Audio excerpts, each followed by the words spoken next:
Hey guys, Ray here. Today I'm going to attempt to work on low water pressure that we've had in our RV.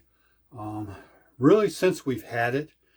I found something yesterday. I've asked for some suggestions on some of the local Facebook groups, and basically I've been shamed into attempting to do this on my own.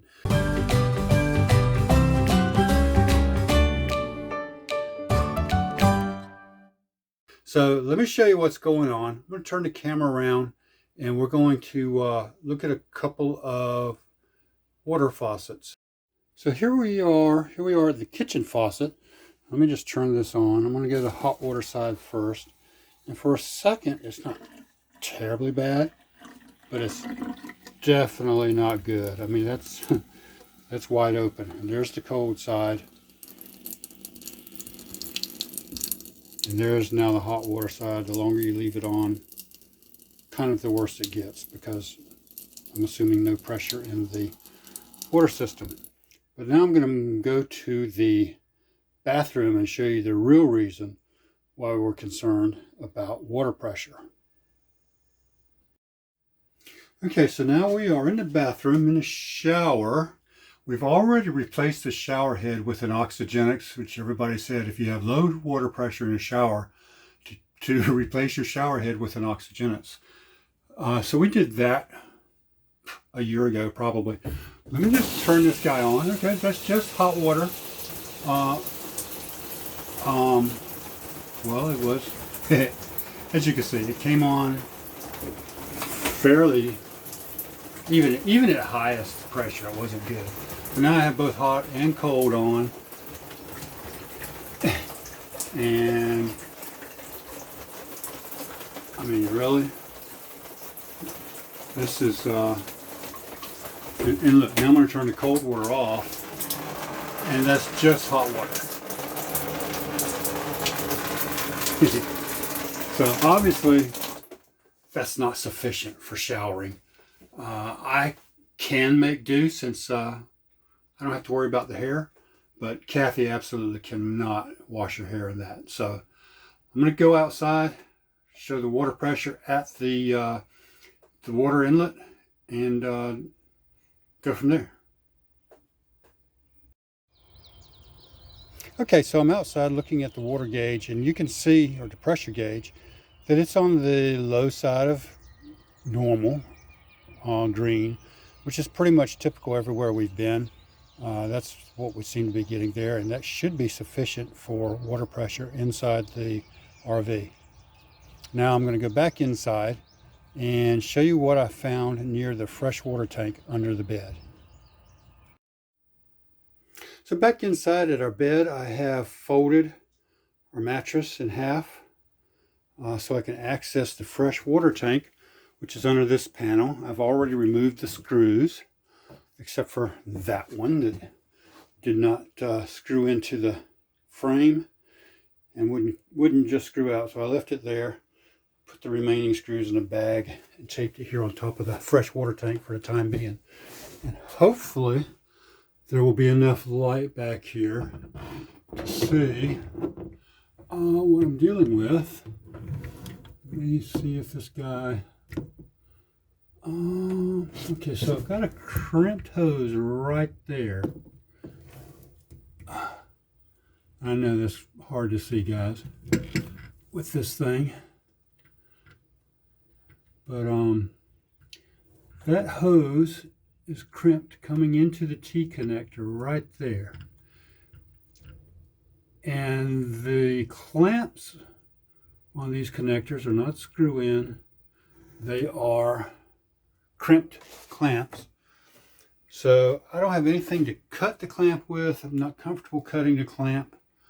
But somebody suggested taking a pair of pliers and just twisting that crimped hose at the clamp. So that's what I'm going to do. I'm going to go turn the water off, and then I'm going to attempt to twist that thing to see if I can get the crimp out, and hopefully that will help our water pressure.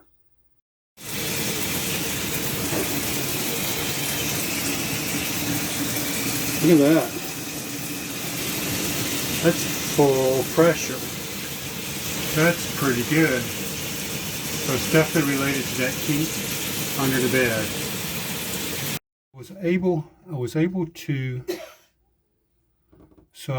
to twist the PEX connector enough to get the kink out of the pipe, and we had some really good water pressure.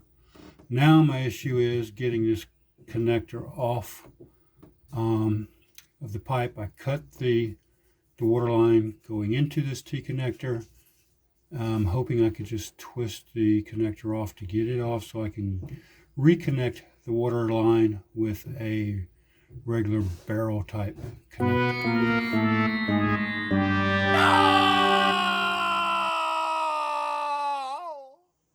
So RV newbie lesson learned.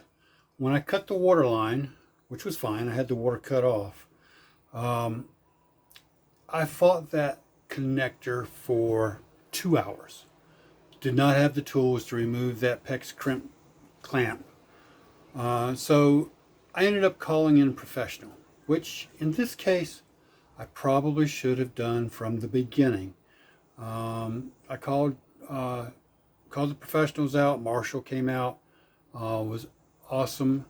He found the problem. Well, he said that the problem was not just that the line that was kinked or bent, but that because of its length and the way that it was going through the slide out, it was actually the main water line inlet. And whenever the slide went in and out, it bent that line a little more and a little more and a little more until it got to the point where it was with very little pressure. And the actual fix was not just getting the kink out, but he had to extend that water line so that it had enough flex in it that when the slide goes in and out, it doesn't kink anymore. So hopefully that problem has been taken care of. My personal advice now to any other RV newbies is don't bow down to peer pressure unless you're absolutely confident that you can fix the problem yourself, especially in the beginning. I'm not saying I'll never work on any of the plumbing issues in the RV in the future, because I probably will. I will buy a PEX crimp, the tools that I need for that, for both crimping and removing the old crimps, and some spare tubing. I've actually already got the tubing. I just need the crimpers and the tools to do the job, because at some point in time we will develop a new leak, I'm sure. But now I know how to get to it. There was another panel on the bed that would have made access easier that I didn't know about.